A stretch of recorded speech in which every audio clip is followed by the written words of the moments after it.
Lorsque vous avez tenu un iPad ou un iPhone dans vos mains pour la première fois, vous avez ressenti ce mélange de fluidité, de confort et de curiosité.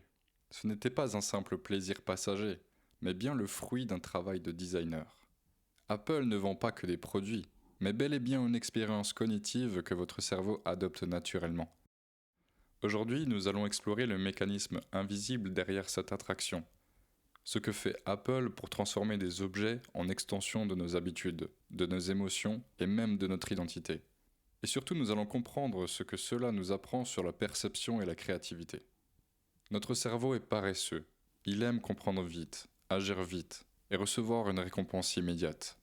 Apple a compris cela. Chaque interface, chaque vibration, chaque icône est pensée pour réduire l'effort mental et stimuler la satisfaction immédiate.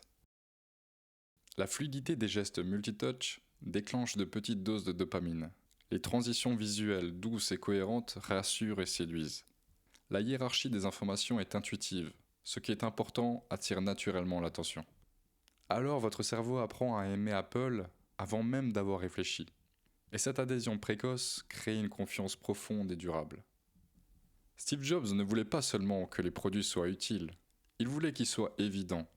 Chaque produit d'Apple résulte d'itérations extrêmes, jusqu'à ce que la complexité disparaisse devant la clarté. Et c'est cette clarté qui attire notre cerveau.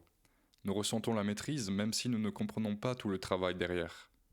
C'est un paradoxe. Apple n'invente pas toujours le premier produit, mais elle réinvente la perception et cette perception devient la norme dans nos esprits. Au lieu de vendre un objet, Apple vend une expérience sensorielle et émotionnelle. Le son d'allumage du MacBook déclenche une émotion positive, avant même que vous ayez commencé à travailler. L'ouverture d'un produit Apple est minutée pour créer anticipation et émerveillement. Le toucher, la texture, le bruit, la lumière, tout est orchestré pour créer un ancrage émotionnel. Ces détails ne sont pas accessoires. Ils transforment le produit en extension de nos émotions. Et votre cerveau associe Apple à un sentiment de confiance, de clarté et de maîtrise. Notre cerveau adore prévoir et anticiper. Chaque geste inconscient libère de l'énergie mentale.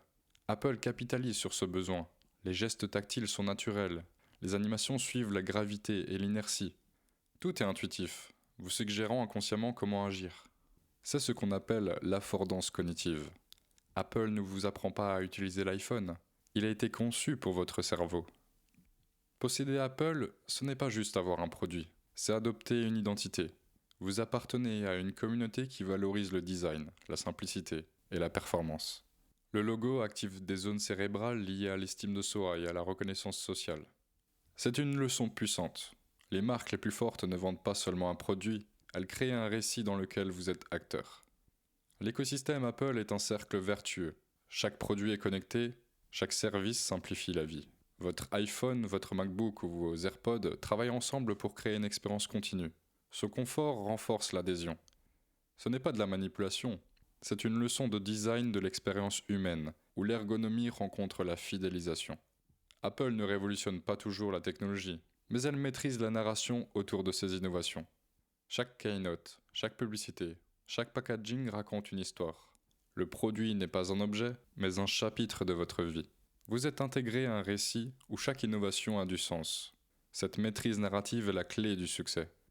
Apple démontre que l'impact réel ne réside pas dans la nouveauté absolue, mais dans la perception de cette nouveauté. Cela nous enseigne que le futur appartient à ceux qui comprennent le cerveau humain. La dopamine et la simplicité, l'émotion et la cohérence, l'identité et le récit, tout cela peut s'appliquer au business, au design, à la pédagogie, à l'innovation. En observant Apple, on comprend que la réussite vient de la maîtrise invisible, de ce qui agit dans nos esprits avant même que nous réfléchissions. Apple est une leçon de compréhension humaine appliquée au business et à la technologie. Votre cerveau est accro à Apple parce qu'il reconnaît la clarté, la cohérence et l'élégance, pas parce qu'il est trompé. Et cette compréhension nous offre une clé. Pour inspirer, innover ou créer, il faut d'abord comprendre comment l'esprit humain fonctionne, et concevoir avec respect et précision. Apple n'utilise pas les gens, mais montre ce que la technologie peut devenir lorsqu'elle dialogue avec notre cerveau. Et c'est une leçon positive pour nous. Comprendre l'invisible, c'est aussi pouvoir se détacher de ce qui nous éblouit.